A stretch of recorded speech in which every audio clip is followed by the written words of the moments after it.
News ప్రతిక్షణం ప్రజాక్షేమం కోసం. ముందుగా పేపర్ వార్త కార్యక్రమానికి స్వాగతం.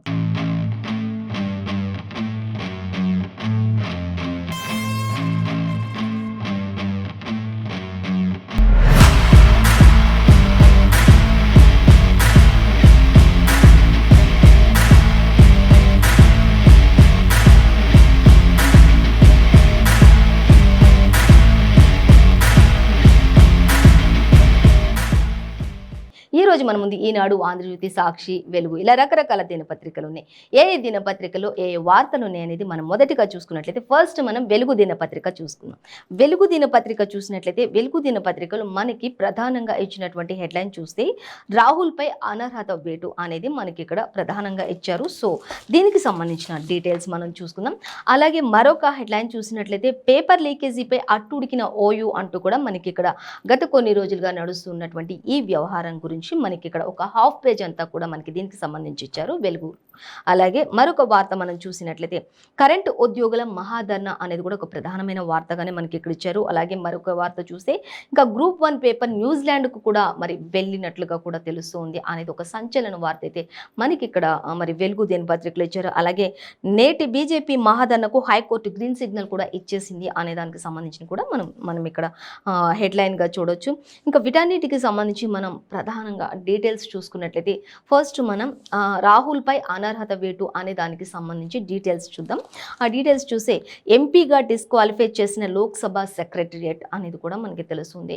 ఎందుకు అంటే సూరత్ కోర్టు ఆల్రెడీ 2 ఏళ్ల జైలు శిక్ష విధించడంతో ఈ నిర్ణయం తీసుకున్నట్లుగా కూడా మనకి ఇక్కడ తెలుస్తుంది రాహుల్ గాంధీకి సంబంధించి. అలాగే మార్చి 23 నుంచి ఇది అమల్లోకి వస్తుందని కూడా వెల్లడి చేసేసింది అనేది కూడా మనకి ఇక్కడ ఇచ్చారు. అలాగే ఇక వేకెంట్ వైనాట్ సీట్ అంటూ కూడా మనకి ఇక్కడ ఇచ్చారు. ఎందుకు అంటే రాహుల్ పై వేటు వేసినప్పుడు ఎంపీగా డిస్క్వాలిఫై చేసేసారు. ఆల్రెడీ ఒక వ్యక్తిని ఎప్పుడైనా సరే 2 ఇయర్స్ అంటే 2 ఏళ్ల జైలు శిక్ష విధించినప్పుడు కొన్నిటికి అర్హత ఉండదు కాబట్టి ఈ నిర్ణయం తీసుకున్నారు అనే విధంగా మనకి ఇక్కడ ఇవ్వడం జరుగుతుంది. అలాగే మరొక వార్త మనం చూస్తే మండిపడిన ప్రతిపక్షాలు రాజకీయంగా ఇంకా చట్టపరంగా పోరాడతామంటున్నారు కాంగ్రెస్ నేతలు అందరూ కూడా అంటూ మనకి ఇక్కడ ఇవ్వడం జరుగుతుంది. అయితే ఆ ప్రతిపక్షాలన్నీ కూడా ఇప్పుడు ఎందుకు అంటే రాహుల్ని ఈ విధంగా చేయడం అనేది ఎంతవరకు సమంజసం అంటూ కేంద్ర ప్రభుత్వంపై కూడా ఖచ్చితంగా మేము పోరాడి తీరుతాం అన్నట్లుగా రేవంత్ రెడ్డి కావచ్చు అందరూ కూడా మరి కాంగ్రెస్ నేతలంతా కూడా ఈ విషయంపై ఒక ధర్నా కూడా చేపడతామన్న అన్ని విధంగా మండిపడుతున్నటువంటి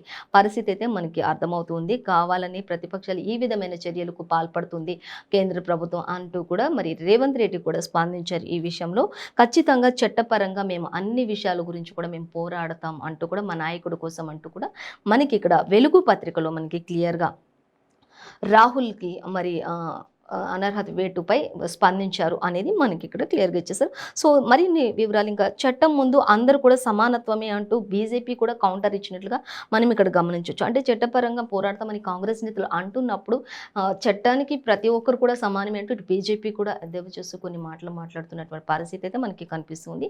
సో దీనికి సంబంధించిన మరిన్ని డీటెయిల్స్ ఇంకా ఎవరెవరు దీనికి సంబంధించి సపోర్ట్ చేస్తున్నారు, ఎవరెవరు దీని గురించి ఎలా మాట్లాడుతున్నారు అనే దాని గురించి పూర్తి డీటెయిల్స్ అన్ని కూడా సెకండ్ పేజ్లో మనం చూడొచ్చు. అలాగే మరొక వార్త మనం చూసినట్లయితే ఇంకా పేపర్ లీకేజీలపై అట్టుడికిన ఓయూ అనే విషయానికి వచ్చినట్లయితే ఇంకా దీనికి సంబంధించి ఇప్పటికే మంత్రి కేటీఆర్ని బర్తరఫ్ చేయాలని ఆల్రెడీ రేవంత్ రెడ్డి స్పందించారు. అలాగే ఇంకా బండి సంజయ్ కూడా ఖచ్చితంగా ఈ విషయం ఎక్కడి వరకు వెళ్ళింది, అసలు సర్కార్ హస్తం దీని వెనక ఉంది అంటూ మరి కేటీఆర్ ఎందుకు ఇద్దరినే టార్గెట్ చేశారు, ఇద్దరు వ్యక్తుల్ని దీంట్లో ఎందుకు టార్గెట్గా మాట్లాడుతున్నారు కేటీఆర్ అనేది కూడా ఆయన స్పందించారు. ఖచ్చితంగా ఇప్పుడు కేటీఆర్ని బర్తరఫ్ చేయాలంటూ ఇటు రేవంత్ చెప్తున్నారు. అలాగే బండి సంజయ్ వచ్చేసి ఖచ్చితంగా ఆయన రాజీనామా చేయాలి, అసలు దీని వెనక ఏం జరుగుతుందో తెలియాలి అన్నట్లుగా వీళ్ళిద్దరూ కూడా ఫైర్ అవుతున్నటువంటి పరిస్థితులు అయితే గమనించవచ్చు. అలాగే ఇక పేపర్ లీకేజ్పై ఓయూ విద్యార్థులు అందరూ కూడా ధర్నా చేస్తున్నారు, రాస్తారోకోలు చేస్తున్నారు. ఈ విషయంలో మరి పోలీస్ పహారా అంతా కూడా వారిని మరి ఎక్కడికక్కడ అరెస్టులు చేయడం జరుగుతూ ఉంది. అలాగే ఇంకా క్యాంపస్ చుట్టూ కూడా మోహరించారు పోలీసు బృందం అంతా కూడా అనేది కూడా అక్కడ మనకు అర్థమవుతుంది. ఎక్కడికక్కడ బారికేడ్లు కూడా ఏర్పాటు చేయడం జరిగింది. విద్యార్థులు ఎవరు కూడా బయటికి రాకుండా మరి ఇప్పుడున్న రాష్ట్ర ప్రభుత్వం ఇలా చేస్తూ ఉంది అనేది కూడా మనకి ఇక్కడ క్లియర్గా ఇచ్చారు. ఖచ్చితంగా ఇది రాష్ట్ర సర్కార్కి సంబంధం ఉంది కాబట్టి ఇలా చేస్తున్నారు. విద్యార్థులందరినీ ఎంతోమంది ఎంతో కష్టపడి మరి చదువుకుని మరి ఎగ్జామ్స్ రాసి ఉన్నారు. వాళ్ళందరి పరిస్థితి ఏంటి, కొంతమంది ఎన్నో అప్పులు చేసి మరి మరి నిరుద్యోగులుగా ఉన్న వాళ్ళు ఎన్నో అప్పులు చేసి కోచింగ్ సెంటర్లకు వెళ్ళి ఎంత కోచింగ్లు తీసుకుని ఇవన్నీ చేసి వాళ్ళు ఒక క్వాలిఫై అయిన తర్వాత మళ్ళీ ఇప్పుడు రిపీట్ ఎగ్జామ్స్ రాయాలి రిటర్న్ అంటే వాళ్ళ పరిస్థితి ఏంటి అనే విధంగా విద్యార్థి లోకం అలాగే ఇటు నిరుద్యోగులు అందరూ కూడా మరి దీనిపై ఎంతో రాస్తారోకులు నిరసన దీక్షలు చేపడుతూ ఉన్నారు. ఖచ్చితంగా కొంతమంది అయితే ఈ విషయంలో మళ్ళీ ఎగ్జామ్స్ రాయాలా అంటూ ఎంతో బాధపడుతున్నటువంటి వాళ్ళు ఉన్నారు. కాబట్టి దీని విషయంలో అందరూ కూడా మరి స్పందించారు. ఖచ్చితంగా సర్కార్ దీనికి సరైన ఆన్సర్ ఇవ్వాలి. అసలు ఏం జరుగుతుంది అంటే ఒక రేణుక చౌదరిని అలాగే ప్రవీణ్ని మాత్రమే టార్గెట్ చేశారు. కానీ దీని వెనుక ఎంతో మంది ఉన్నారు. అలాగే కోచింగ్ సెంటర్స్ కూడా దీనికి సంబంధించి మరి హస్తం ఉంది. అయినప్పటికీ కూడా మరి ఎందుకు ఇవన్నీ చెప్పకుండా ఒక ఇద్దరి కోసమే సర్కార్ని నిందించడం కరెక్ట్ కాదు అని మంత్రి కేటీఆర్ ఎందుకు చెప్తున్నారు అంటూ కూడా రేవంత్ కూడా క్వశ్చన్ చేస్తున్నారు. అలాగే బండి సంజయ్ కూడా క్వశ్చన్ చేస్తున్నారు. ఖచ్చితంగా దీని వెనుక ఉన్న ఎంత బడా నేతలైనా సరే సహించేది లేదు. ప్రతి ఒక్కరికి కూడా తగిన శిక్ష వేయాల్సిందే అన్నట్లుగా మాత్రం ఇటు కేంద్ర ప్రభుత్వం అటు ప్రతిపక్షాలన్నీ కూడా స్పందించినట్లుగా మనకి ఇక్కడ అర్థం చేసుకోవచ్చు. అలాగే ఇంకా చూస్తే మనం పూర్తి డీటెయిల్స్ ఇంకా ర్యాలీకు దీక్షకు నిరుద్యోగులు విద్యార్థులు అందరూ కూడా ప్రయత్నం చేస్తూ ఉంటే వాళ్ళందరినీ పోలీసు వాళ్ళంతా అడ్డుకునే ప్రయత్నం చేశారు ఎక్కువగా అనేది అయితే మనకు అర్థమవుతుంది. సో ఇంకా మనం చూద్దాం. ఇంకా క్యాంపస్ చుట్టూ ఆల్రెడీ పోలీసులంతా మోహరించారని చెప్పుకున్నాం. అదేవిధంగా కూడా మనకి వెలుగులో ఇచ్చారు. ఇంకా తెల్లవారుజాము నుంచే మరి హాస్టళ్లలోకి వెళ్ళి మరీ అరెస్టులు చేశారు ఓయూలో విద్యార్థులందరినీ అంటూ కూడా తెలుస్తుంది. ఎందుకంటే ఈ విషయంలో మరి పేపర్ లీకేజ్ అనే విషయంలో ఇది లీకేజ్ అసలు దీని స్కెచ్ కూడా 2018 అంటే 2018 నుంచే ఈ పేపర్ లీకేజ్ అనే స్కెచ్ అంటే సిట్ దర్యాప్తు వేగవంతం చేస్తున్న కొద్ది రోజుకి ఏదో ఒక కోణంలో ఒక్కొక్క విషయంగా బయటకు వస్తూనే ఉన్నాయని తెలుస్తుంది. అయితే ఇది 2018 నుంచే స్కెచ్ వేసుకుంటూ అప్పట్లో రాసిన గ్రూప్ ఎగ్జామ్స్ ఏవైతే ఉన్నాయో అవన్నీ కూడా మరి ఎంత టాప్ ర్యాంకులు వచ్చి ఒక ఇన్స్టిట్యూట్లో జాయిన్ అయినప్పటికీ కూడా ఎంత కోచింగ్ సెంటర్లో జాయిన్ అయినప్పటికీ కూడా ఆ విధమైనటువంటి మార్క్స్ రావు కొంతమంది విద్యార్థులకు. ఆ విధమైనటువంటి మార్క్స్ వచ్చిన విద్యార్థులు కూడా ఎవరున్నారు అంటే అధికార పార్టీకి సంబంధించిన వ్యక్తులే ఉన్నారు. వారికి సంబంధించిన రిలేషన్సే ఉన్నారు. మరి వాళ్ళకి అంతగానో అన్ని మార్క్స్ ఎలా వస్తాయి అనేది చూసినట్లయితే ఖచ్చితంగా ఇది సర్కార్ హస్తం ఉంది. అప్పటి నుంచే వాళ్ళు అప్పట్లో ఎగ్జామ్స్ రాసి క్వాలిఫై అయ్యి ఉద్యోగాలు సంపాదించిన వాళ్ళని చూసుకున్నట్లయితే వాళ్ళ అంతకుముందు మార్క్స్కి తర్వాత పేపర్ లీకేజ్ స్కెచ్కి ముందు రాసిన మార్క్స్కి చూస్తే టాలీ చేస్తే వీళ్ళు అనర్హతగా గుర్తించారు. కానీ ఖచ్చితంగా వీళ్ళకి అప్పటి నుంచే సంబంధాలు ఉన్నాయి. ప్రతి ఒక్క కోచింగ్ సెంటర్ని కూడా అబ్జర్వ్ చేసిన దర్యాప్తు వేగవంతం చేయాలంటూ కూడా ఇటు రేవంత్ కూడా చెప్తున్నారు.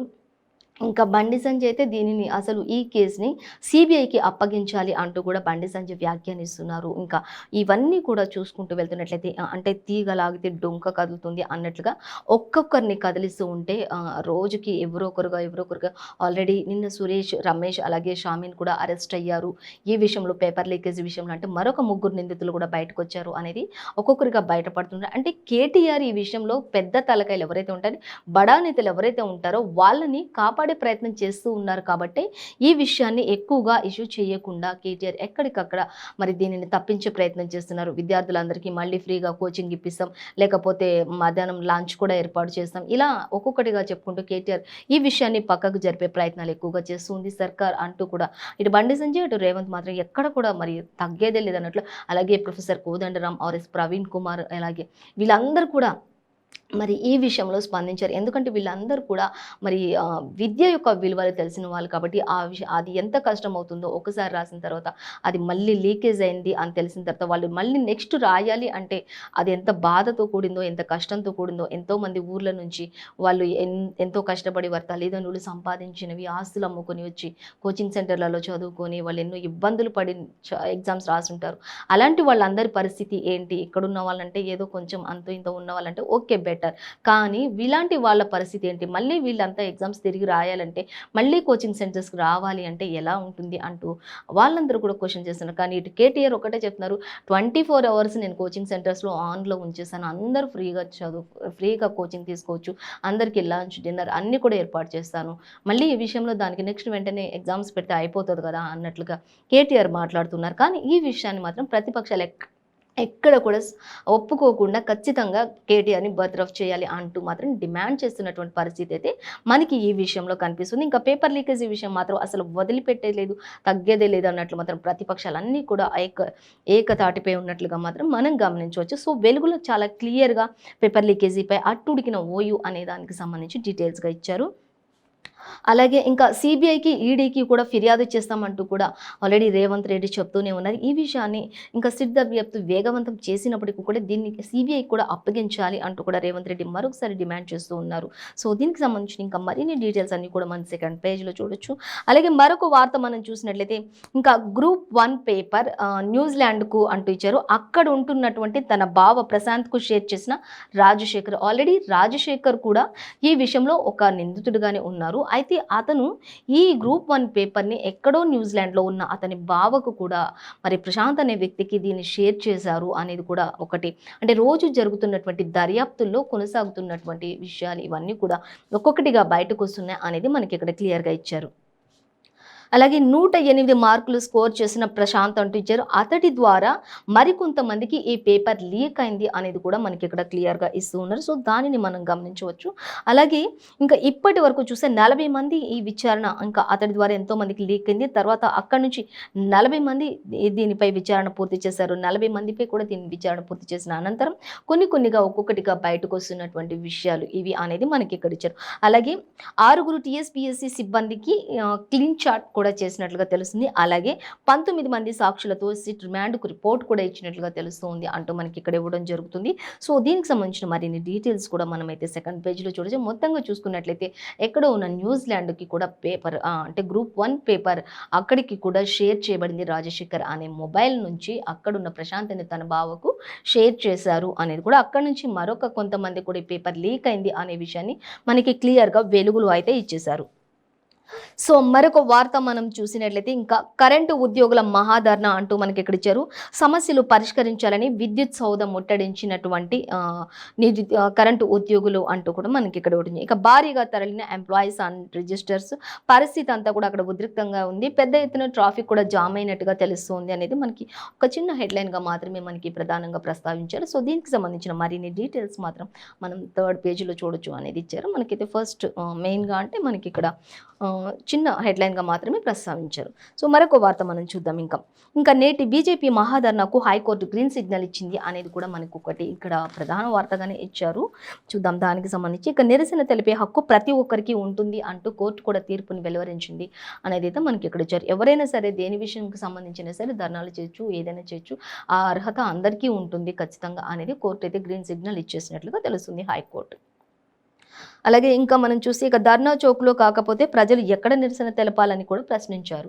ఇంకా కొన్ని ప్రశ్నలు కూడా వేస్తున్నారు. ధర్నా చౌక్లో ధర్నాలు చేయొద్దు అక్కడ అని చెప్పినప్పుడు మరి అక్కడ చేయకపోతే ఎక్కడ చేస్తారంటూ కూడా కొంతమంది ప్రశ్నించినటువంటి విషయాలు కూడా ఇక్కడ మనకి ప్రస్తావించారు. కానీ మొత్తంగా అయితే బీజేపీ ధర్నాకు కానీ ఎవరైనా సరే ధర్నా చేసుకోవడానికి ఖచ్చితంగా అవకాశం ఉంటుంది అనేది హైకోర్టు వాదన అయితే వినిపిస్తూ ఉన్నారు. కాబట్టి దీనికి ఖచ్చితంగా గ్రీన్ సిగ్నల్ ఇచ్చేసినట్లే వాళ్ళు ధర్నా చేసుకోవచ్చు, వాళ్ళు ఎక్కడి నుంచైనా ధర్నా చేపట్టవచ్చు అనేది మాత్రం మనకి హైకోర్టు నుంచి గ్రీన్ సిగ్నల్ వచ్చినట్లుగా బీజేపీ వాళ్ళకి సంబంధించి మనకి ఇక్కడ ఇచ్చారు. సో మరొక వార్తాపత్రిక మనం చూసినట్లయితే ఇంకా ఈనాడు చూసుకుందాం. ఈనాడు దినపత్రిక మనం చూసినట్లయితే ఈనాడులో మనకి ప్రధానంగా అంటే ఫస్ట్ ఇంకా మనకి వెలుగులో ఇచ్చినట్లే రాహుల్పై అనర్హత వేటు అనేది మనకి ప్రధానంగా ఇచ్చారు. ఇంకా సూరత్ కోర్టు తీర్పుతో లోక్సభ సభ్యత్వం రద్దు అంటూ కూడా ఇచ్చారు. ఇంకా మరి ఎవరైనా 2 ఏళ్ల జైలు శిక్ష అనుభవించాలి అనుకున్నప్పుడు వాళ్ళు అలా శిక్ష అనుభవించే వాళ్ళకి ఇలా కోర్టు కొన్ని సభ్యత్వాలు రద్దు చేయడం అనేది ఆన్వేతిగా వస్తుంది అనేది అయితే మనకి సేమ్ యాజ్ ఇట్ ఈస్గా మనకి వెలుగులో ఇచ్చినట్లు ఈనాడులో కూడా ఇచ్చారు. ఇంకా అలాగే దద్దరిల్లిన విద్యుత్ సౌద అనేది కూడా ఇచ్చారు. అంటే విద్యుత్ కరెంటు ఉద్యోగులందరూ కూడా ధర్నా చేశారు అనే దానికి సంబంధించి మనకి ఇక్కడ యాజ్ ఇట్ ఈస్గానే ఇచ్చారు.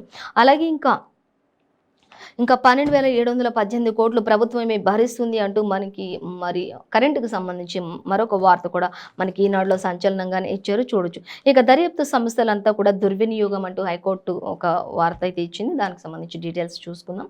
ఫస్ట్ అయితే సూరత్ కోర్టు తీర్పుతో లోక్సభ సభ్యత్వం రద్దు చేసిన రాహుల్ గాంధీకి సంబంధించి చూసినట్లయితే ఇంకా నోటిఫికేషన్ కూడా ఆల్రెడీ జారీ చేసినట్లుగా తెలుస్తూ ఉంది. ఇంకా అలాగే ఇది ప్రజాస్వామ్యంలో చీకటి రోజుగా పరిగణిస్తూ ఉన్నామంటూ కాంగ్రెస్ నేతలు కూడా చెప్తూ ఉన్నటువంటి పరిస్థితి ఇది అనేది కూడా మనకు అర్థమవుతుంది. ఇంకా అలాగే రాజకీయ న్యాయ పోరాటం చేస్తాము అంటూ ఇప్పటికే కాంగ్రెస్ నేతలంతా కూడా తమ నాయకుడిని కాపాడుకునే ప్రయత్నాలు చేస్తాం, ఖచ్చితంగా దీనిపై ఒక మరి నిర్ణయం తీసుకునే అవకాశం ఉంటుంది అని కూడా పార్టీ నేతలంతా కూడా చెప్తూ ఉన్నటువంటి పరిస్థితి. అలాగే ఇంకా మనం చూస్తే ఇంకా బాసటగా నిలిచిన విపక్షాలు నిర్ణయంపై మండిపాటు అనేది కూడా ఇచ్చారు. కొన్ని నిర్ణయాలు తీసుకునే విషయంలో కూడా కొంత ఆగ్రహానికి లోనవుతున్నటువంటి పరిస్థితి కూడా కనిపిస్తుంది. ఇటు ప్రతిపక్షాలు కావచ్చు, అధికార పార్టీ కావచ్చు, ఇప్పుడు ప్రెజెంట్ సిచ్యువేషన్‌లో మరి వాళ్ళ నాయకుడిని కాపాడుకునే ప్రయత్నంలో కావచ్చు. మొత్తంగా అయితే ఖచ్చితంగా ఇది మోదీ నియంతృత్వానికి ఒక పరాకాష్ఠగానే వాళ్ళైతే భావిస్తున్నటువంటి పరిస్థితి అయితే మనకి ఇక్కడ ఇచ్చారు. సేమ్ యాజ్ ఇట్ ఈస్‌గా అంటే మనకి వెలుగులో ఎలా ఇచ్చారో అలాగే మనకి ఈనాడులో కూడా ఇచ్చారు. సో మరొక వార్త మనం చూద్దాం. ఇంకా చూసినట్లయితే దేశవ్యాప్తంగా జన్ ఆందోళన్ అంటూ ఇచ్చారు. ఒక వేటు కోర్టులో నిలబడుతుందా అంటూ ఇచ్చారు. అంటూ ఒక చిన్న ప్రధాన హెడ్‌లైన్‌గా అయితే ఇచ్చారు. కానీ దీనికి సంబంధించిన డీటెయిల్స్ మనకి లోపల పేజీలో ప్రస్తావించినట్లు తెలుస్తుంది. ఇంకా అప్పీల్‌కి వెళ్తే కూడా ఒకవేళ ఏం జరుగుతుంది అనేది కూడా ఒక క్వెషన్ మార్క్ అయితే పెట్టారు. ఒకవేళ దాని అట్లా వెళ్ళినా కూడా ఏం జరుగుతుంది ఒకవేళ అనే దానికి సంబంధించి అయితే మనకి ఒక క్వెషన్ మార్క్ కనిపిస్తుంది. సో మోదీ నియంతృత్వానికి ఇది ఒక పరాకాష్ఠ అంటూ సీఎం కేసీఆర్ కూడా చెప్తూ ఉన్నటువంటి పరిస్థితి ఇక్కడ మనకు కనిపిస్తుంది. రాహుల్ లోక్సభ సభ్యత్వం అనర్హతపై సీఎం కేసీఆర్ కూడా స్పందించారు అనేది తెలుస్తుంది.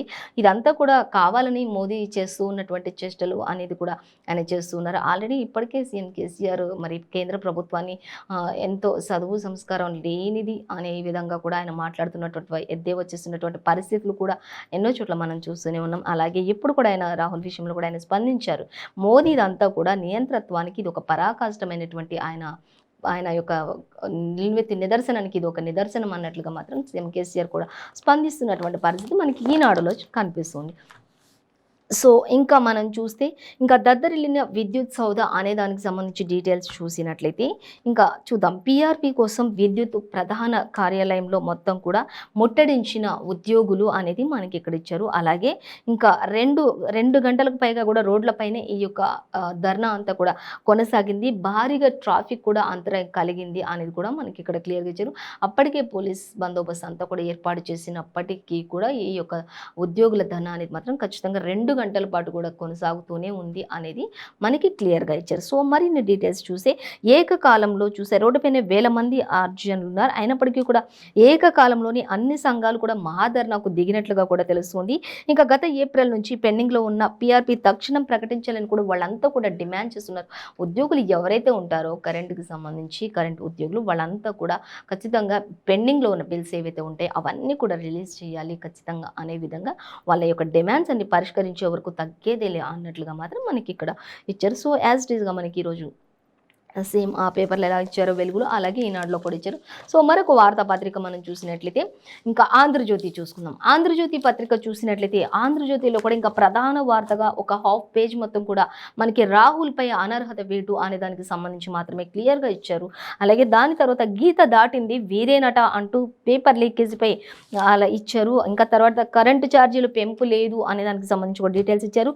ఓయూ అంతా కూడా రణరంగంగా మారిపోయింది అనేది కూడా మనకి ఇక్కడ సేమ్ వెలుగులో ఎలా అయితే ఇచ్చారో అలాగే ఇచ్చారు. ఇంకా ఉద్యోగులు అంటే విద్యుత్ ఉద్యోగుల ధర్నా గురించి, ఓయూ విద్యార్థుల ధర్నాల గురించి, అలాగే ఇంకా గీత దాటింది ఎవరు ఎమ్మెల్యేలు ఆనం, కోటంరెడ్డి, మేకపాటి శ్రీదేవి సస్పెన్షన్ అంటూ కూడా అంటే ఒక వైసీపీలో ఉంటూ కూడా మళ్ళీ వైసీపీలో ఉంటూ కూడా టీడీపీలోకి మరి కొన్ని కోట్ల రూపాయలకి అమ్ముడుపోయినటువంటి ఎమ్మెల్యేలు ఎవరైతే ఉన్నారు అనేది నిన్న అసెంబ్లీలో మరి సీఎం జగన్ కూడా వాళ్ళని సస్పెండ్ చేశారు. ఆ సస్పెండ్ చేసిన వ్యక్తులు ఎవరు అనేది కూడా మనకి ఇక్కడ క్లియర్గా ఇచ్చారు. ఎందుకంటే అధికార పార్టీలో ఉంటూనే ఇటు టీడీపీ వాళ్ళకి అమ్ముడుపోయిన వ్యక్తులు వీళ్ళు అనే దానికి సంబంధించి మనకి ఇక్కడ ఇచ్చారు. సో దానికి సంబంధించి గీత దాటింది వీరేనట అనేది మనకి ప్రధాన వార్తగానే ఇచ్చారు. దానికి సంబంధించి డీటెయిల్స్ కూడా మనం చూసుకున్నాం. సో ఫస్ట్ మనం చూసినట్లయితే ఇంకా రాహుల్పై అనర్హత వేటు అనేది చూద్దాం. ఇంకా కోర్టు తీర్పు వచ్చిన 24 గంటల్లోనే స్పీకర్ కూడా కొన్ని నిర్ణయాలు తీసుకున్నారు అనేది మనకి ఇక్కడ ఇచ్చారు. అలాగే ఇక చూద్దాం. ప్రజా ప్రాతినిధ్యం చట్టంలో సెక్షన్ 8 కింద చర్యలు తీసుకునే విధానం ఉంటుంది అనేది కూడా ఇచ్చారు. అలాగే లోక్సభ సెక్రటరియట్ ఉత్తర్వుల నుంచి సూరత్ కోర్టు తీర్పు మీద హైకోర్టులోనే ఈ నిర్ణయం అంతా కూడా తీసుకున్నట్లుగా తెలుస్తుంది అంటూ ఇంకా 8 ఏళ్ల పాటు పోటీ చేసి ఛాన్సే లేనట్టు అంటూ ఇంకా ఈ యొక్క అనర్హత వేటు పడడం వల్ల 8 సంవత్సరాల వరకు కూడా ఇంకా పోటీ చేసే అవకాశము అలాంటి ఛాన్సే ఒకవేళ ఉండకపోవచ్చేమో అనే విధంగా మాత్రం ఖచ్చితంగా మనకి ఇక్కడ ఇవ్వడం జరుగుతుంది. సో ఇంకా మనం చూద్దాం, ఇక ప్రజాస్వామ్య పరిరక్షణ ఉద్యమానికి కాంగ్రెస్ రెడీ అయిపోతుంది అనేది కూడా ఇచ్చారు. అలాగే ఇంకా చూసి చట్టసభల్లో కూడా విపక్షాల ఐక్యత క్రమ పద్ధతిలో సాగాలని కూడా ఆకాంక్షిస్తున్నామని కూడా వాళ్ళు చెప్తూ ఉన్నారు. ఇంతకన్నా తీవ్ర నేరారోపణలు ఉన్నవారు చట్టసభలో సభ్యులుగా మరి విధులు కొనసాగిస్తున్నవారు లేరా అంటూ కూడా మరి కాంగ్రెస్ నేతలు క్వశ్చన్ చేస్తున్నటువంటి పరిస్థితి కూడా మనం ఇక్కడ గమనించవచ్చు. అలాగే ఇక రాజకీయ విమర్శలపై కేసుతో ఇలాంటి శిక్ష అంటూ పలువురు న్యాయ రాజ్యాంగ నిపుణులు కూడా స్పందించినట్లుగా తెలుస్తూ ఉంది అనేది మనకి ఇక్కడ క్లియర్గా ఇచ్చారు. సో ఇంకా మరొక వార్త మనం చూద్దాం. మోదీ నియంతృత్వానికి పరాకాష్ట అంటూ మనకి ప్రతి పేపర్లో కూడా ఇచ్చారు. సేమ్ యాజ్ ఇట్ ఈస్గా ఆంధ్రజ్యోతిలో కూడా అదే ఇచ్చారు. ఇంకా తీర్పుపై స్టే ఇస్తేనే అనేది ఒక ఐఫోన్ పెట్టారు. అలాగే శిక్షతో పాటు దోష నిర్ధారణ కూడా హైకోర్టు సస్పెండ్ చేస్తూనే ఊరట. అలాగే ముందున్న మార్గం అదొక్కటే ఉంటుంది అనేది కూడా మనకి రాహుల్కి సంబంధించి ఆంధ్రజ్యోతిలో ఇచ్చారు. ఇంకా రాహుల్పై అనర్హత ఒక్క రోజులోనే చేసేసారు అనేది కూడా ఇచ్చారు. ఇంకా అలాగే లోక్సభ ఇంత వేగంగా స్పందించడం ఇదే ప్రథమంగా కనిపిస్తుంది లోక్సభలో ఇలాంటి ఫస్ట్ టైం ఇలా జరగడం అనేది. అలాగే నాడు నానమ్మ నేడు మనవడు అనేది కూడా, అంటే ఒకప్పుడు నానమ్మ కూడా ఇలాగే జరిగింది, ఇప్పుడు మనవడు కూడా అదే బాటలో ఉన్నాడు అనే విధంగా అయితే మనకి ఇక్కడ ఇవ్వడం జరుగుతుంది. అలాగే ఇందిరాగాంధీ లాగే రాహుల్పై కూడా అనర్హత వేటు వేశారు అనేది మాత్రం మనకి ఇక్కడ క్లియర్గా ఇచ్చారు ఆంధ్రజ్యోతిలో. ఇంకా చూసినట్లయితే ప్రజాస్వామ్యానికి దుర్దినం విపక్షాలు అంటూ ఇచ్చారు. ఇక రాహుల్ చట్టానికి అతీతులా అంటూ బీజేపీ మాట్లాడుతుంది. ఇంకా మోదీ కాలగర్భంలో కలవక తప్పదు అంటూ కూడా రేవంత్ మాట్లాడుతున్నారు. ఖచ్చితంగా మోదీ కాలగర్భంలో కలిసిపోతారు, ఈ విధమైనటువంటి దుశ్చర్యలకు పాల్పడుతూ ఉన్నాడు కాబట్టి అనేది కూడా ప్రతిపక్షాలన్నీ కూడా ఆయనపై మరి విరుచుకుపడుతూ మండిపడుతున్నటువంటి పరిస్థితులనే మనకి ఇచ్చారు క్లియర్గా. సో మరొక వార్త మనం చూద్దాం. మరొక వార్త చూసినట్లయితే ఇక గీత దాటింది వీరేనట అనే విషయానికి వచ్చినట్లయితే ఇంకా ఎమ్మెల్యేలు ఆనం, కోటంరెడ్డి, మేకపాటి శ్రీదేవి సస్పెన్షన్ అంటూ మనకి ఇక్కడ ఇచ్చారు. సో చూద్దాం ఆ విషయాలు. ఇంకా ఏపీ ఎమ్మెల్సీ ఎన్నికల్లో క్రాస్ ఓటింగ్ నిర్ధారణ జరిగింది వీళ్లపైనే అనేది కూడా మనకి ఇక్కడ ఇచ్చారు. అలాగే ఇంకా నలుగురిపై చర్యలు తీసుకున్న వైసీపీ అధిష్టానం అనేది కూడా మనకి క్లియర్గా ఇచ్చారు. ఇంకా అలాగే వైసీపీ కార్యకర్తలంతా కూడా వీరంగం సృష్టించారు. శ్రీదేవి ఆఫీస్పై దాడి కూడా చేసినట్లుగా తెలుస్తుంది. ఇంకా వైఎస్ జగన్ నవంబర్లోనే ఎన్నికలకు వెళ్తారు అనేది కూడా ఇచ్చారు. వరుస ఓటములతో ఆయనలో కొంత భయం మొదలైంది అనేది కూడా చంద్రబాబు చెప్తున్నటువంటి విషయాలు. కానీ చంద్రబాబు ఎప్పుడు కూడా డైరెక్ట్గా రారు, దొంగదారులే తీస్తూ ఉంటారు. కాబట్టి అధికార పార్టీలో ఉన్న ఎమ్మెల్యేలను కొన్ని కోట్ల రూపాయలకు వాళ్ళని కొనుక్కుని వాళ్ళతోటి ఓట్లు వేయించుకొని ఈ విధంగా చేస్తున్నారు. కాబట్టి ఈ విషయాన్ని పసిగట్టినటువంటి అధికార వైసీపీ పార్టీ ఖచ్చితంగా ఆ వ్యక్తులు ఎవరు అనేది చూసి వాళ్ళని సస్పెన్షన్ చేసినట్లుగా కూడా మనకి క్లియర్గా ఇచ్చేసారు. సో దీనికి సంబంధించిన మరిన్ని డీటెయిల్స్ మాత్రం మనం 11th పేజ్లో చూడొచ్చు అనేది మనకి క్లియర్గా ఇచ్చారు. సో ఇంకొక వార్త చూద్దాం. ఓయూ రణరంగంగా ఉంది అనే హెడ్లైన్కి సంబంధించి డీటెయిల్స్ చూసినట్లయితే ఇంకా ఐక్య విద్యార్థి సంఘాల ఆధ్వర్యంలో దీక్ష చేపట్టారు అనేది మనకి తెలుస్తుంది. ఆల్రెడీ నిరుద్యోగులు కావచ్చు, విద్యార్థులు కావచ్చు, వీళ్ళంతా కూడా మరి వాళ్ళ కష్టాన్ని, వాళ్ళ యొక్క సమయాన్ని ఎంతగా ఈ పేపర్ లీకేజీకి సంబంధించి వృధా అయిందో, వాళ్ళ యొక్క కష్టాలు ఎన్ని ఉన్నాయనేది వాళ్ళకే తెలుసు. కాబట్టి వాళ్ళ ఫ్యామిలీ పరిస్థితులు కావచ్చు, వాళ్ళ పరిస్థితులు కావచ్చు, అవన్నిటిని కూడా ఉద్దేశించి ఓయూ క్యాంపస్లో కూడా ఇది ఒక రణరంగం సృష్టించారు. పోలీసులు అయితే ఇంకా హాస్టల్లో ఉన్న విద్యార్థులను మరి మిడ్ నైట్లో అంటే అర్ధరాత్రులు వెళ్ళిపోయి వాళ్ళని హాస్టల్లో ఉన్న వాళ్ళని కూడా అమాంతంగా అరెస్టులు చేయటం, వాళ్ళు బయటకు రాకుండా చేయటం, ఇలా రకరకాలుగా విద్యార్థి లోకాన్ని అంతటినీ కూడా ఎక్కడికక్కడ అరెస్ట్ చేస్తూ వచ్చినప్పటికీ కూడా ఇంకా ఏదో రకంగా విద్యార్థులందరూ కూడా బయటకు వచ్చి ఈ విషయంలో ఖచ్చితంగా రాస్తారు, ధర్నాలు చేస్తూనే ఉన్నారు, చేస్తారు. ఈ విషయం ఖచ్చితంగా ఒక కొలిక్కి రావాలి అనేది, సర్కార్ దీనికి సమాధానం చెప్పాలి అనే విధంగా మాత్రం మనకి ఆంధ్రజ్యోతిలో కూడా ఇచ్చారు. సేమ్ యాజ్ ఇట్ ఈస్గా ప్రతి పేపర్లో కూడా ఇచ్చారు. సో దీని గురించి ఆల్రెడీ మనం చెప్పుకున్నాం. ఇంకా లీకేజీపై కాంగ్రెస్ పోరుబాట కూడా మొదలు పెడుతుంది అనేది కూడా మనం గమనించాలి. సో ఇంకా అన్ని విషయాలు చూసినట్లయితే ఇంకా 17 మందికి ఎన్ఓసీలు అంటూ ఇచ్చారు. ఇక దీనికి సంబంధించిన మరో 80 మందికి నోటీసులు అనేది ఇచ్చారు. కానీ మనకు ఒక స్మాల్ హెడ్లైన్గా ప్రస్తావించారు. ప్రధానంగా అయితే మెయిన్ డీటెయిల్స్ వచ్చేసి మనం 11th పేజ్లో చూడొచ్చు అనేది ఇచ్చేసారు. సో మరొక వార్తాపత్రిక మనం చూద్దాం. ఇంకా సాక్షి దినపత్రిక చూద్దాం. సాక్షి చూసినట్లయితే సాక్షిలో కూడా మనకి మెయిన్ ప్రధానంగా అంటే వైఎస్ జగన్ సీఎం జగన్ చెప్తూ ఉన్నారు. అది దొంగల రాజ్యం అంటూ మరి టీడీపీని ఉద్దేశించి ఆయన అసెంబ్లీలో మాట్లాడుతున్నటువంటి పరిస్థితి మనం ఇక్కడ గమనించవచ్చు. అది దొంగల రాజ్యం అంటూ ఇచ్చారు. చంద్రబాబు మరో భారీ దోపిడీ ఆధారాలతో సహా పట్టుబడ్డారు అనేది మనకి ఇక్కడ క్లియర్‌గా ఇచ్చారు. అలాగే ఇంకొకటి చూసినట్టయితే ఇంకా శాసనసభలో వివరించిన AP CM YS Jaganmohan Reddy Amaravati నిర్మాణాల్లో యథేచ్ఛగా అవినీతి కొనసాగుతూ ఉంది అనేది కూడా తెలుస్తుంది. ఎమ్మెల్యేల కొనుగోలు దగ్గర నుంచి ప్రతి ఒక్కటి కూడా దొంగలు రాజ్యంగా ప్రవర్తిస్తారు తప్ప ఎక్కడ కూడా యథార్థంగా చేసిన దాఖలాలు అయితే ఎక్కడ కూడా లేవు. ఎల్లో మీడియా అనేది ఎల్లో పార్టీ అనే వాళ్ళకు సంబంధించి ఆయన మాట్లాడుతున్నటువంటి పరిస్థితి. అలాగే ఇంకా మనం చూస్తే ఆ నలుగురు అవుట్ అనేది దీనికి సంబంధించి కూడా మనకి ఇక్కడ ఇచ్చారు. ఏపీ క్రాస్ ఓటింగ్ పై యాక్షన్ తీసుకున్న ఏపీ సీఎం జగన్మోహన్ రెడ్డి అనే దానికి సంబంధించి కూడా మనకి ఇక్కడ ఇచ్చారు. ఆ నలుగురు ఎవరు అనేది చూసుకున్నట్లయితే వైఎస్ఆర్సీపీ నుంచి కాటంరెడ్డి, అలాగే ఆనం మేకపాటి, చంద్రశేఖర్ రెడ్డి అంటూ ఇచ్చారు. ఇక ఉండవల్లి శ్రీదేవి కూడా సస్పెన్షన్. ఒక్కొక్కరి నుంచి 10 నుంచి 15 కోట్ల వరకు ఆశ చూపిన బాబు అంటూ సజ్జల కూడా విమర్శిస్తున్నారు. చంద్రబాబు ఖచ్చితంగా ఒక్కొక్కరికి 10 నుంచి 15 కోట్ల వరకు కూడా వాళ్ళకి ఆశ చూపించి వీళ్ళందరినీ కూడా కొనేసుకుని మరి దొంగ ఓట్లతోటి వీళ్ళందరూ కూడా వేయించుకున్న దాఖలాలు అయితే అక్కడ మనకి కనిపిస్తూ ఉన్నట్లుగా మనకి ఆ నలుగురు కూడా అవుట్ అంటూ కూడా సీఎం జగన్మోహన్ రెడ్డి వాళ్ళ నలుగురిని కూడా సస్పెన్షన్ చేసినట్లుగా కూడా మనకి క్లియర్గా ప్రతి పేపర్లో కూడా ఇచ్చారు. అలాగే ఈ పేపర్ సాక్షిలో కూడా ఇచ్చేసారు. సో మరొక వార్త మనం చూద్దాం. ఇంకా రాహుల్పై అనర్హత వేటు అనేది మాత్రం మనం ఇక్కడ గమనించాలి. ఇంకా ప్రతి పేపర్లో కూడా మనకి రాహుల్కి సంబంధించి ఇవే ఇచ్చారు. కాంగ్రెస్ అగ్రనేత లోక్సభ సభ్యత్వం రద్దు చేసేసారు. ఒక 8 ఇయర్స్ వరకు కూడా ఆయన ఒకవేళ పోటీ చేసే అవకాశం ఉండకపోవచ్చు అంటూ ఇచ్చారు. కానీ ప్రతిపక్షాలు అలా కాంగ్రెస్ అంటున్నారు ఇంతకు మించి దారుణాలు చేసిన వాళ్ళు కూడా పార్టీలో తిరగట్లేదా, సభ్యత్వాలు తిరగట్లేదా, అసెంబ్లీలో తిరగట్లేదా అన్నట్లు కూడా వాళ్ళు కూడా ఖచ్చితంగా ఈ విషయంలో మేము పోరాడతాం, ఎక్కడ కూడా మేము తగ్గం అన్నట్లుగా కూడా రేవంత్ కూడా ఈ విషయంలో ఫైర్ అవుతూ ఉన్నారు. ఖచ్చితంగా వాళ్ళ నాయకుడిని కాపాడుకునే ప్రయత్నం చేస్తాము అన్నట్లుగా మాత్రం మనకి ఇక్కడ ఇచ్చారు. సో మరొక వార్త చూద్దాం. ఇంకా అనర్హత మంటలు అనేది కూడా మనకి ఇక్కడ ఇచ్చారు. ప్రజాస్వామ్య పార్లమెంటరీ ప్రక్రియలకు ఇది ఒక చీకటి రోజుగా పరిగణిస్తున్నామంటూ కాంగ్రెస్ నేతలు ఒకంత మరి ఆందోళన అయితే ఉంది అనేది చెప్పొచ్చు.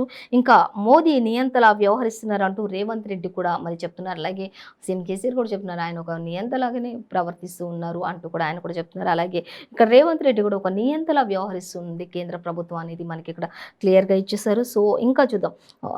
గాంధీ భవన్ వద్ద మోదీ దిష్టి బొమ్మను దహనం చేస్తాం అనేది కూడా ఇక్కడ క్లియర్గా మనకి ఇస్తూ ఉన్నారు. సో దానికి సంబంధించి మరిన్ని డీటెయిల్స్ సెకండ్ పేజ్లో చూడొచ్చు. రాహుల్ ముందు 2 మార్గాలు ఉన్నాయి అనేది కూడా ఇచ్చారు. అంటే దీని నుంచి తప్పించుకోవడానికి రాహుల్కి ఇప్పుడు 2 ఆప్షన్స్ ఉన్నాయి అనేది కూడా, ఆప్షన్స్ ఏవి అనేది కూడా మనకి ఇక్కడ ఇచ్చారు. ప్రమాదంలోనే ప్రజాస్వామ్యం ఉంది, విపక్షాల నిరసన ఒకటి కొనసాగుతుంది. అలాగే రెండోది చూసుకుంటే రాహుల్ నోరు నొక్కేందుకే కాంగ్రెస్ అగ్రనేతలంతా కూడా కాంగ్రెస్ నోరు నొక్కేసేందుకు ఇవన్నీ చేస్తున్నారంటూ కాంగ్రెస్ అగ్రనేతలు ఎవరైతే ఉంటారో వాళ్ళు కూడా మాట్లాడుతున్నటువంటి పరిస్థితి అయితే మనకి ఇక్కడ ఇచ్చారు. సో ఇంకా వేటు రాజ్యాంగబద్ధమైన అంటూ నేతలంతా కూడా స్పందించారు. అసలు ఇలాంటి వేయడం రాజ్యాంగబద్ధమేనా, ఖచ్చితంగా మీరు రాజ్యాంగబద్ధంగా చేస్తూ ఉన్నారా, ఇది కరెక్టేనా అనే విధంగా కూడా ఇప్పుడు కాంగ్రెస్ నేతలంతా కూడా మోదీపై విరుచుకుపడుతున్నటువంటి పరిస్థితి అయితే మనకి యాజ్ ఇట్ ఈస్గా ప్రతి పేపర్లో కూడా ఇచ్చారు.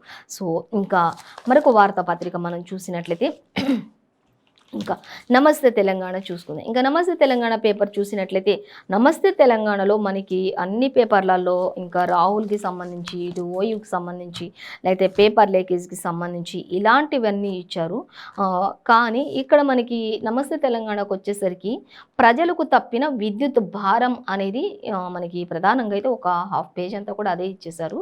ఇంకా అలాగే ఆన్లైన్లోనే టీఎస్పీఎస్సీ పరీక్షలు అంటే మరొక దగ్గర ఇచ్చారు. సో ఈ 2 ఇచ్చారు. అలాగే బాసర పునర్నిర్మాణానికి భూమి పూజ చేస్తున్నాం అనేది ఇచ్చారు. అంటే సేమ్ అన్ని పేపర్లే ఒకే ఎస్టీస్గా మోడల్ ఒకటే అనుకోవచ్చు. కానీ నమస్తే తెలంగాణకు వచ్చేసరికి అసలు ఆ టాపిక్సే లేవు. మనం చూడొచ్చు ప్రజలకు తప్పిన విద్యుత్ భారం అనేది ఒక పేజ్ అంతా ఇచ్చేసారు. అదే ఇంకా ఆన్లైన్లోనే ఎగ్జామ్స్ టీఎస్పీఎస్సీ ఉంటాయి అనేది ఇచ్చారు. సో డీటెయిల్స్ అయితే చూద్దాం. ఇక బాసర నిర్మాణానికి సంబంధించి భూమి పూజ అనేది కూడా మనకి ఇక్కడ ఒక ప్రధాన హెడ్లైన్గా కొంచెం ఒక చిన్నగా ప్రస్తావించినట్లుగా మనం చూడొచ్చు. అలాగే ఇక మెయిన్ చూస్తే ప్రజలకు తప్పిన విద్యుత్ భారం 12,718 కోట్లు ప్రభుత్వమే భరిస్తుంది ఈ రాష్ట్ర ప్రభుత్వం అన్నట్లుగా అయితే ఇక్కడ మనకి ఇదొక్కటి ప్రధానంగా ఇచ్చారంటే ఒక పేజ్ మొత్తం కూడా ఇదే ఇచ్చారు. ట్రూ ఆఫ్ ఛార్జీలను కూడా ప్రభుత్వమే చెల్లిస్తుంది అంటూ కూడా మనకి వ్యాఖ్యానిస్తున్నారు. అలాగే ఈ ఆర్సీకి స్పష్టం చేసిన సీఎం కేసీఆర్ ఇక డిస్కంలకు వడ్డీ శాతం చెల్లిస్తామని కూడా వెల్లడించినట్లుగా ఆయన ప్రధానంగా చెప్తున్నటువంటి వార్త ఇదైతే. ఇంకా ప్రార్థనా స్థలాలకు కూడా ఛార్జ్ యూనిట్‌కు రూ. 5 ఉంటుంది అనేది కూడా మనకి ఇక్కడ ఇచ్చారు. అలాగే ఇంకా చూస్తే ఈఆర్‌సీ సంప్రదింపులు విజయవంతమవుతాయి. ఏప్రిల్ 1 నుంచి తప్పనున్న అదనపు విద్యుత్ ఛార్జెస్ అనేది కూడా మనకి క్లియర్‌గా ఇచ్చినట్లుగా మనం చూడొచ్చు. ఇక 11% పెరిగిన విద్యుత్ సబ్సిడీ అనే దానికి సంబంధించి కూడా మనం ఇక్కడ గమనించవచ్చు. అలాగే మీడియాతో మాట్లాడుతున్నటువంటి ఈఆర్‌సీ చైర్మన్ శ్రీ రంగారావు అనేది కూడా మనకి ఇక్కడ క్లియర్‌గా ఇచ్చారు. ఇక వాళ్ళందరూ కూడా ఈ విషయంలో ఖచ్చితంగా అన్ని డీటెయిల్స్‌తో కూడా మనకి చెప్పినట్లుగా తెలుస్తుంది. అలాగే ఇక ఆన్‌లైన్‌లోనే టీఎస్‌పీఎస్సీ అనే పరీక్షలకు సంబంధించి చూసుకున్నట్లయితే ఇంకా స్టాండర్డ్ డీవియేషన్‌లో మార్కులు లెక్కింపు ఉంటుంది అనేది కూడా ఇచ్చారు. అలాగే ఎంపికలో నార్మలైజేషన్ ఉంటుంది. విధానం కూడా వర్తిస్తది. పరీక్షల మార్పులకు టీఎస్‌పీఎస్సీ కసరత్తులు జారీ చేస్తూ ఉంది. అవన్నీ కూడా ఇప్పుడు గమనిస్తూ ఉంది అనే విధంగా మనకి ఇక్కడ ఇచ్చారు. సో అంటే ఇప్పుడు మనకి నమస్తే తెలంగాణలో మాత్రం డిఫరెంట్‌గా ఇచ్చారు. ఓన్లీ విద్యుత్ సంబంధించి లీకేజ్‌కి సంబంధించి మాత్రం ఎగ్జామ్స్ గురించే మాట్లాడారు. సో మిగతా అన్ని పేపర్స్‌లో కూడా మరి సాక్షిలో, వెలుగులో, ఆంధ్రజ్యోతిలో, ఈనాడులో అన్నిట్లో కూడా మనకి సేమ్ యాజ్ ఇట్ ఈస్‌గా అంటే ఇటు రాహుల్‌కి సంబంధించి అటు పేపర్ లీకేజ్‌కి ఇంకా ఎంతమంది ఉన్నారు, ఏంటి అనే దానిపైన ఇంకా మిగతా అన్ని విషయాలు ఓయూలో ఎటువంటి రణరంగం సృష్టించబోతుంది, ఇంకా ఇవి రేవంత్ రెడ్డి, ఇటు బండి సంజయ్ అందరినీ ఉద్దేశించి కూడా సేమ్ యాజ్ ఇట్ ఈస్‌గా ఉన్నాయి. కానీ కొంచెం నమస్తే తెలంగాణలో డిఫరెంట్‌గా ఇచ్చారు. సో ఇదండి ఇవాల్టి పేపర్ వార్త కార్యక్రమం విశేషాలు. మరో పేపర్ వార్త కార్యక్రమంతో మళ్ళీ రేపు కలుసుకున్నాం. అంతవరకు చూస్తూనే ఉండండి 95 న్యూస్, ప్రతిక్షణం ప్రజాక్షేమం కోసం.